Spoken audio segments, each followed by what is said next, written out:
नमस्ते। आप सभी का मेरे YouTube channel Japan Darshan with Pranav Jani में हार्दिक स्वागत है। मेरा नाम प्रणव है। मैं एक टीचर हूँ इंडिया में। अभी मैं जापान में एक एजुकेशनल रिसर्च प्रोग्राम के लिए आया हूँ। इस एजुकेशनल प्रोग्राम का नाम है टीचर ट्रेनिंग प्रोग्राम। बेसिकली एक मैक्स्ड स्कॉलरशिप प्रोग्राम है जिसके अंतर्गत मैं यहाँ आया हूँ। आज के इस वीडियो के अंदर हम बात करने वाले हैं मैक्स्ड स्कॉलरशिप के बारे में। मैक्स्ड क्या है, कौन सी स्कॉलरशिप इंडियंस के लिए मैक्स्ड ऑफर करती है, क्या एज लिमिट है, क्या एजुकेशनल क्वालिफिकेशन है, क्या प्रोसेस है, ये सारी इंफॉर्मेशन आज मैं इस वीडियो के अंदर आपके साथ शेयर करने वाला हूँ। सो आई होप कि ये इंफॉर्मेशन जो भी आपको मैं प्रोवाइड करने वाला हूँ वो आपके लिए या आपके साथीदार या कोई रिलेटिव्स में या फ्रेंड्स में किसी के लिए यूज़फुल हो, तो आप उनके साथ ये इंफॉर्मेशन साझा कर सकते हैं। 갑자기 내게 나타나준 너, 난 아무 말도 할 수가 없었지. 첫눈에 반한다는 이야기가 널 보는 순간 이해가 됐어. 매번 야야야야야 불러 널 야야야야 내 맘을 고백하려고 타이밍만 보는 나. 그런 나를 넌 보며 왜 그러냐고 묻네 너 때문에. I'm going crazy. I'm going crazy. सबसे पहले जान लेते हैं what is maxed. MEXT। It is an abbreviated form. अगर इसका हम पूरा नाम देखें तो ministry of education, culture, sports, science and technology, maxed. ये जापान की एक मिनिस्ट्री है। अब बात करते हैं मैक्स्ड स्कॉलरशिप की। तो मैक्स्ड जो कि जापान की एक मिनिस्ट्री है, फॉरेनर्स को स्कॉलरशिप प्रोवाइड करती है, उसे कहते हैं मैक्स्ड स्कॉलरशिप। अब देखते हैं इंडिया में मैक्स्ड कौन कौन सी स्कॉलरशिप्स इंडियंस को ऑफर करती है। कुल मिला के मैक्स्ड इंडियंस को 7 स्कॉलरशिप ऑफर करती है। सबसे पहली रिसर्च स्टूडेंट्स के लिए, second one undergraduate students के लिए, third one college of technology students, fourth one specialised training college students, fifth one Japanese studies students, sixth one young leaders programme students, seventh one teacher training students. ये तो हो गए छात्रवृत्ति के प्रकार। अगर आपको इनके बारे में डिटेल में जानना है तो मैंने डिस्क्रिप्शन के अंदर एक लिंक दी है, इसे आप ओपन कर सकते हैं और ओपन करने के बाद आपको हर एक छात्रवृत्ति के बारे में डिटेल में जानकारी मिल जाएगी। आइए अब मैं आपको एक जनरल आइडिया देता हूँ। जैसे ही आप डिस्क्रिप्शन के अंदर जो लिंक दी गई है उसे ओपन करेंगे तो आपको हर एक छात्रवृत्ति के बारे में डिटेल में जानकारी मिल जाएगी। अब ये क्या क्या जानकारी मिलेगी मैं बताता हूँ आपको। सबसे पहले टाइप मीन्स छात्रवृत्ति का नाम। सेकंड वन इज लेवल, वो छात्रवृत्ति कौन से लेवल की है, ये क्या सिर्फ एक सर्टिफिकेट प्रोग्राम है या फिर मास्टर कोर्स है या फिर PhD कोर्स है। थर्ड वन एज क्राइटेरिया आपको ठीक से देख लेना है कि क्या आप जिस स्कॉलरशिप के लिए अप्लाई करते हो उसके अंदर आपका एज क्राइटेरिया फिट बैठता है या नहीं। Third one fields of study, यहाँ सारे स्कोप दिए गए हैं कि इस छात्रवृत्ति के लिए ये जो फील्ड्स है उसके अंदर आपको स्कॉलरशिप मिल सकती है। ये भी आपको ठीक से देखना है कि क्या आपकी जो फील्ड है जापान के अंदर स्टडी करने के लिए वो क्या इस स्कॉलरशिप के अंदर फिट बैठती है या नहीं। क्वालिफिकेशन एंड कंडीशंस, यहाँ मेंशन किया गया होगा कि आपका एजुकेशनल क्वालिफिकेशन मिनिमम क्या होना चाहिए इस छात्रवृत्ति को पाने के लिए। Next is term of scholarships, यहाँ ड्यूरेशन मेंशन की गई होगी कि भाई इस टाइम से इस टाइम तक ये स्कॉलरशिप आपको दी जाएगी। Next is number of scholarships, ये है कितनी स्कॉलरशिप दी जाती है। कभी कभी कुछ कोर्सेज के लिए मेंशन करते हैं, कभी कभी नहीं करते, ये वेरी होती है। क्योंकि मैंने देखा है, मैंने 2020 में मैंने 2019 में अप्लाई किया था तब अलग थी, और अभी 2020 में कुछ चेंजेस उसके अंदर आ गए हैं।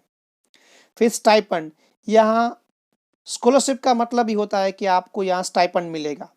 अब स्टाइपेंड ऑलमोस्ट सभी स्कॉलरशिप के लिए सिमिलर है, थोड़ा बहुत ऊपर नीचे है, उस लिंक के अंदर मेंशन की गई है कि आपको कितना स्टाइपेंड मिलेगा पर मंथ। एजुकेशन फीस है वो एग्जेम्प्टेड है अगर आप स्कॉलरशिप के लिए सिलेक्ट हो जाते हो तो। ट्रैवलिंग एक्सपेंस, ट्रैवलिंग एक्सपेंस का मतलब वो one time to and fro journey one time max provide करता है। इंडिया से यहाँ आने का और यहाँ से वापस जाने का only one time, in between अगर आप जाते हो तो you have to go on your own expense. अब इसमें लिखा है how to apply and where to send the completed forms, तो जो डिस्क्रिप्शन के अंदर लिंक है उसके अंदर सब कुछ जानकारी आपको मिल जाएगी कि भाई कौन सी डेट को ये ओपन हो रहा है, जो एंडिंग डेट है वो कौन सी है, डेडलाइन कौन सी है, आपको उस ड्यूरेशन में थ्रू प्रॉपर चैनल सारे डॉक्यूमेंट्स कौन कौन से चाहिए, ये सारी चीज़ें डिस्क्रिप्शन के अंदर मेंशन है, वो आपको उसके अंदर सेंड करनी है। फिर भी अगर आपको कोई डाउट रह जाता है तो मैं अपना इंस्टाग्राम आईडी आपको दे रहा हूँ, आप मुझे टेक्स्ट कर सकते हो, उसके बारे में मैं पूरी कोशिश करूंगा आपको हेल्प करने की उसके अंदर। अब आता है सबसे इम्पोर्टेंट क्वेश्चन, क्या मुझे मैक्स स्कॉलरशिप के लिए अप्लाई करना चाहिए?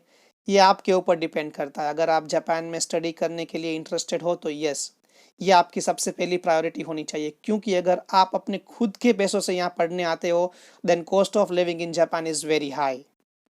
तो अगर आपको स्कॉलरशिप मिल रही है तो आपको डेफिनेटली ये अपॉर्चुनिटी को ग्रैब करना चाहिए और आगे बढ़ना चाहिए। जैसे ही आपकी एप्लीकेशन की प्रोसेस पूरी हो गई, the next important question is the selection criteria. अब मैं यहाँ आपके साथ अपना एक्सपीरियंस शेयर करने वाला हूँ। जैसे ही एम्बेसी ने हमें स्क्रीनिंग के लिए बुलाया था तो यहाँ 3 टाइप की स्क्रीनिंग होती है। हमारे कोर्स की बात कर रहा हूँ अभी फिलहाल में, टीचर ट्रेनिंग प्रोग्राम। तो सबसे पहले हमें इंग्लिश लैंग्वेज प्रोफिशिएंसी की टेस्ट देने के लिए बोला था, वो ऑब्जेक्टिव थी। साथ ही में जापानीज लैंग्वेज प्रोफिशिएंसी की भी टेस्ट थी, मगर वो कंपलसरी नहीं थी हमारे लिए। बट यहाँ मैं आपको एक मेंशन करना चाहूँगा एक चीज़ को, कि अगर आपको जापानीज का बेसिक नॉलेज है तो ये बहुत ही बड़ा प्लस पॉइंट हो जाएगा इन योर सिलेक्शन प्रोसेस। हालांकि हमारे लिए वो बिल्कुल कंपलसरी नहीं था। फर्स्ट स्क्रीनिंग के अंदर इंग्लिश लैंग्वेज प्रोफिशिएंसी टेस्ट के बाद विद इन 1 आवर उन्होंने हमारा रिजल्ट दे दिया था। कुछ कैंडिडेट्स को उन्होंने सेलेक्ट किया और कुछ लोगों को डिस्क्वालीफाई कर दिया। डिस्क्वालीफाई इन द सेंस कि वो मेरिट में नहीं आ सके। सेकेंड स्क्रीनिंग जो है that is interview, it's very important. इसके अंदर एम्बेसी ऑफ जापान के रिप्रेजेंटेटिव आपसे आपकी एप्लीकेशन फॉर्म के बारे में, आपकी स्टडी ऑफ फील्ड के बारे में, आपके रिसर्च प्रोग्राम के बारे में डिटेल में डिस्कस करते हैं। सेकेंड स्क्रीनिंग हो जाने के बाद अगर आप सेलेक्ट होते हो, इट डजेंट मीन कि आपको स्कॉलरशिप दी जाएगी। थर्ड स्क्रीनिंग भी इसकी होती है। जैसे ही embassy of Japan in India से आपका फॉर्म सेलेक्ट हो जाता है, आपका एप्लीकेशन फॉर्म सेलेक्ट हो जाता है, उसे मैक्स्ट मतलब ministry of education culture sports science and technology in Japan को भेज दिया जाता है। उसके बाद मैक्स्ट देखती है कि आपने अपने एप्लीकेशन फॉर्म में कौन कौन सी यूनिवर्सिटीज़ को प्रेफरेंस दिया है। ये होता है थर्ड स्क्रीनिंग। फिर मैक्स्ट उन यूनिवर्सिटीज़ को आपकी एप्लीकेशन फॉर्म भेजती है। अगर इनमें से कोई सी भी यूनिवर्सिटी ने आपका एप्लीकेशन फॉर्म सेलेक्ट कर लिया तो आपको स्कॉलरशिप मिल जाएगी। तो थर्ड स्क्रीनिंग में अगर in case a university recommends your placement in the university then you get scholarship। फिर बाद में आपको embassy of Japan in India या तो यूनिवर्सिटी सीधा कांटेक्ट किया जाएगा। इन माय केस मुझे यूनिवर्सिटी से पहला कांटेक्ट किया गया था। उन्होंने कहा था कि भाई आपको हम अपनी यूनिवर्सिटी में प्लेसमेंट देते हैं। सो देन ये यूनिवर्सिटी मैक्स्ट को भी इन्फॉर्म करती है, एम्बेसी को भी इन्फॉर्म करती है, एम्बेसी फिर आपको इन्फॉर्म करती है and the coordination goes on. आइए थोड़ी सी जानकारी लेते हैं इस छात्रवृत्ति के बारे में जो कि मैक्स्ट इंडियंस को ऑफर करती है। छात्रवृत्ति के अंदर in case you get selected, सबसे पहले आपको तो मंथली स्टाइपेंड मिलेगा जो इंडियन रुपीज़ में it is around little more than 1 lakh rupees, Indian rupees की बात कर रहा हूँ। फिर यहाँ यूनिवर्सिटी से आपको अकोमोडेशन दिया जाएगा। अब ये थोड़ा वेरी करता है, थोड़ा सा वेरी करता है इन द सेंस कितना बड़ा कमरा है। और अगर आप अपनी फैमिली को भी, फैमिली का मतलब यहाँ जापान में होता है स्पाउस एंड चिल्ड्रन, अगर उनको भी यहाँ बुलाते हो तो हाँ, वो फैमिली रूम भी आपको प्रोवाइड करते हैं। और इसका जो रूम रेंट है वो आपको पे करना पड़ता है आपके मंथली स्टाइपेंड में से। बट ट्रस्ट मी, ये बहुत ही कम होता है। कम, अगर आपको मैं अमाउंट बताऊंगा तो आपको कम नहीं लगेगा, बट हाँ, कंपेरेटिवली जापान की दृष्टिकोण से ये बहुत ही कम है। इस छात्रवृत्ति में अगर आप सेलेक्ट हो जाते हो तो दिल्ली एयरपोर्ट से जापान के कोई भी एयरपोर्ट तक का आने का एक टाइम का और रिटर्न जाने का means to and fro journey 1 time का जो फेयर है वो सारा फेयर मैक्स्ड बेयर करती है। बट इंडिया के अंदर आप कहीं भी रहते हो, वहां से दिल्ली जाने का जो फेयर है वो आपको बेयर करना पड़ेगा। जैसे ही पहली बार अगर आप जापान आते हो तो आपको एयरपोर्ट पे ही वर्क परमिट मिल जाता है 4 आवर्स इन अ डे।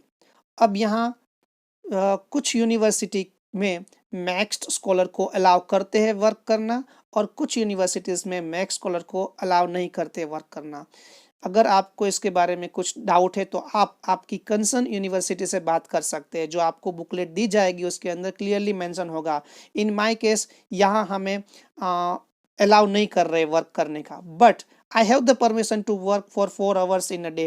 अब वो आप पे डिपेंड करता है कि आप वर्क करना चाहते हो कि नहीं चाहते हो।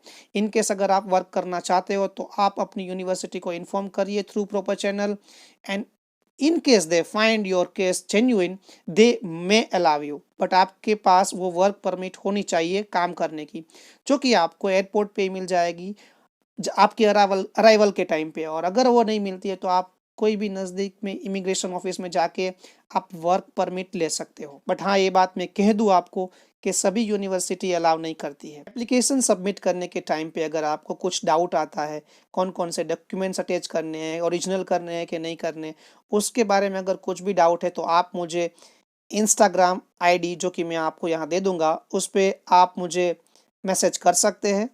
मैं अपनी पूरी कोशिश करूंगा कि आपको सेटिस्फैक्ट्री आंसर दूं। मोर ओवर, मैंने कुछ मैक्स्ड स्कॉलर्स के इंटरव्यू भी लिए हैं। कुछ उनमें से इंडिया के हैं, कुछ इंडिया के बाहर से हैं।